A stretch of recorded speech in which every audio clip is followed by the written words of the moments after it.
ابو ذر غفاری رضی اللہ تعالیٰ عنہ کو حضرت عثمان نے جنگل میں بھیج دیا تھا، وہ ان کی کسی سے بنتی نہیں تھی، تو انہوں نے آخر تھک کے نا کہ ابو ذر تو ادھر چلا جا، ربضہ مدینہ سے 150 کلومیٹر دور ایک صحرا، اور صرف وہاں سے حاجی گزرتے تھے حج کے دنوں میں، عراقی حاجی، باقی سارا سال وہ سنسان تھا۔ تو ان کی وفات کا وقت آ گیا، تو ان کی بیوی کہنے لگی اب تو مر رہا ہے اور میں بوڑھی عورت، یہ بیٹی چھوٹی، اب تجھے غسل کون دے گا، تمہیں کفن کہاں سے دیں گے، تیری قبر کیسے کھودیں گے، تمہیں دفن کیسے کریں؟ وہ کہنے لگے یا ام عبداللہ، جہاں عرب میں عورت کی اولاد نہ ہو، بیٹا نہ ہو، تو اس کو ام عبداللہ کہتے ہیں عزت کے ساتھ۔ عبداللہ کی ماں، ما کذبت وما کذبت، نہ میں جھوٹ کہہ رہا ہوں نہ مجھے جھوٹ کہا گیا ہے۔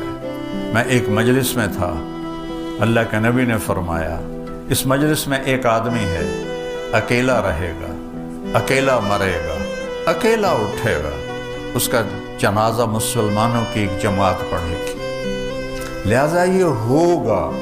وہ کہنے لگی انا وقد انقطع الحاج، وہ اللہ دا بندہ حاج دا زمانہ ہی نہیں، کون آئے گا اس راستے؟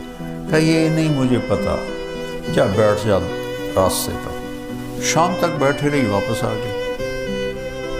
وہ کہنے لگی او میاں کوئی نہیں آئے گا۔ اگلا دن آیا، جاؤ بیٹھو۔ کہ میرا کیوں وقت ضائع کرنا ہے، میں کیوں اتھے جا کر، میں کہہ جا رہا ہوں جاؤ بیٹھو۔ تیسرا دن آ گیا، وہ بیٹھی، دور سے غبار اڑتا نظر آیا، تو اس کے جسم مردہ میں جان ایک دم کھڑی ہو گئی، ایسے اپنا دوپٹہ لے رہا ہے۔ تو وہ کوئی 20 اونٹ سوار تھے، انہوں نے اپنے سواریاں موڑی، تو دیکھا تو ایک بڑھیا کھڑی ہے۔ وہ کہتی ہے ایک صحابی رسول ہے، اس کا جنازہ پڑھو گے؟ وہ کہنے لگی کون ہے؟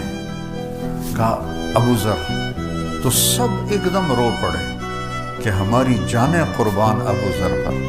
اور یہ کون تھے؟ حضرت عبداللہ بن مسعود اور ان کے شاگرد، اور یہ عمرے کے لیے جا رہے تھے مدینہ مکہ، وہ عمرے کے لیے نہیں جا رہے تھے، وہ ابو ذر کا جنازہ بلا رہا تھا۔ تو جب وہ آئے نا تو پھر اپنی بیوی سے کہنے لگے دیکھ لیا تو نے، میں نے کہا تھا نا میں نے جھوٹ کہا ہے، نہ کہنے والے نے جھوٹ کہا ہے، تھوڑا سا یقین بنا لو اپنے نبی کی بات کا۔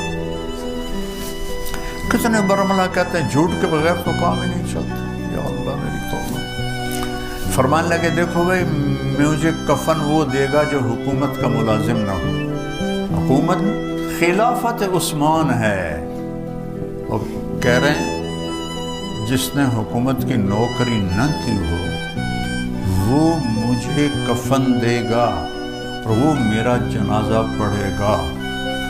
تو ایک انصاری نوجوان بولے میں نے آج تک حکومت کی نوکری نہیں کی اور یہ احرام ہے میری ماں نے اپنے ہاتھوں سے تیار کیا ہے، کہا تو اس میں مجھے کفن دو گے؟ ابن مسعود موجود ہیں اور فرما رہے ہیں تو میرا جنازہ پڑھے گا۔